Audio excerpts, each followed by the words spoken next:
मेरा नाम अनंत है। मेरा प्रश्न शादी और तलाक के बारे में है। मैं शादीशुदा हूँ। नहीं नहीं, ये दोनों अलग अलग चीजें हैं।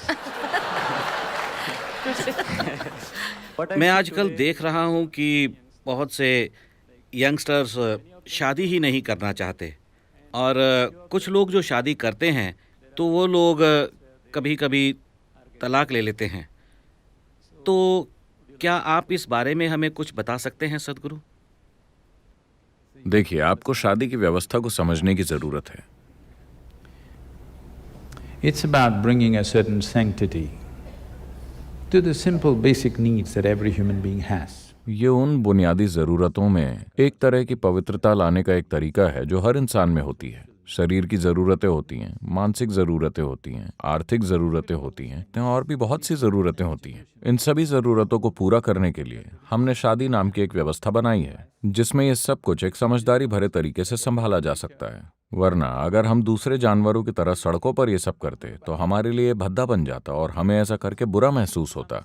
तो एक व्यवस्था लाने के लिए, थोड़ी सुंदरता लाने के लिए और थोड़ी स्थिरता, क्योंकि आदमी और औरत के साथ आने से कुदरती तौर पर नए जीवन का जन्म हुआ। किसी भी दूसरे जानवर के मुकाबले इंसानी बच्चा सबसे कमजोर होता है, जिसे सबसे ज्यादा मदद की जरूरत होती है। आप एक कुत्ते के पिल्ले को सड़क पर छोड़ सकते हैं। अगर उसे खाना मिलता रहा तो वो बड़ा होकर एक अच्छा कुत्ता बन जाता है, कोई दिक्कत नहीं है। लेकिन एक इंसान के साथ ऐसा नहीं है। उसे सिर्फ शारीरिक मदद की ही नहीं, अलग अलग तरह की मदद की जरूरत होती है, और सबसे बढ़कर एक संतुलित और स्थिर माहौल की। समाज में शादी होनी चाहिए या नहीं, इस प्रश्न पर बहस तब होती है जब लोग 18 साल के होते हैं, क्योंकि आपका शरीर आजादी की मांग करता है। ठीक है, उस समय हर कोई यह सवाल करता है, क्या शादी जरूरी है? हम जैसे चाहें वैसे क्यों नहीं रह सकते? पर जब आप 3 साल के थे तब आप शादी को बहुत कीमती मानते थे, एक टिकाऊ शादी को बहुत कीमती मानते थे, है ना? हाँ या ना? 45-50 साल का होने पर आप फिर शादी के हक में होते हैं। 18 से 45 के बीच ही आप इस पूरी प्रक्रिया पर सवाल खड़े करते हैं।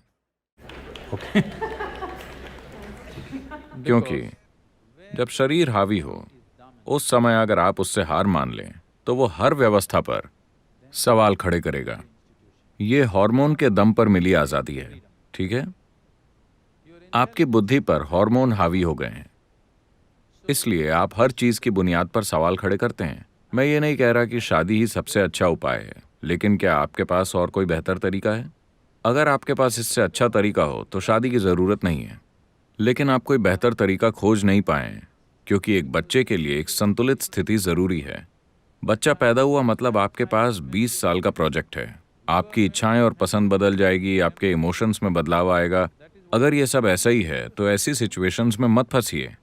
हर किसी के लिए शादी करना जरूरी नहीं है।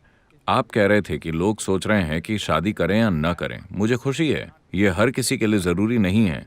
लेकिन अगर आप करते हैं, और खासकर अगर आप बच्चे पैदा करते हैं, तो आपको समझना होगा कि ये कम से कम 20 साल का प्रोजेक्ट है, चाहे आपको पसंद हो या ना हो। वरना आपको ऐसे प्रोजेक्ट से नहीं जुड़ना चाहिए। आप किसी प्रोजेक्ट से जुड़कर उसे आधे में छोड़कर नहीं जा सकते, है ना? ये आपकी मर्जी है, पर कम से कम सोच समझकर फैसला करें। इसलिए शादी मत करें कि हर कोई शादी कर रहा है। आपको शादी और तलाक के बारे में एक सांस में बात करने की जरूरत नहीं, जैसे कि वो एक साथ आते हों। ये पूरी तरह से अमेरिकन आइडिया है। आप शादी और तलाक के बारे में एक साथ सोच रहे हैं। कुछ समय पहले तक इस देश में तलाक के बारे में कोई नहीं सोचता था, है ना? तो अगर ऐसा होता है, अगर कुछ होता है, दो लोगों के बीच कुछ सच में गलत हो जाता है और अलग होना जरूरी हो जाता है, तो ऐसा हर हाल में होगा। आपको शादी करते समय इसकी प्लानिंग करने की जरूरत नहीं है। आपको शादी और तलाक के बारे में एक ही सांस में बात करने की क्या जरूरत है? ये एक अपराध है।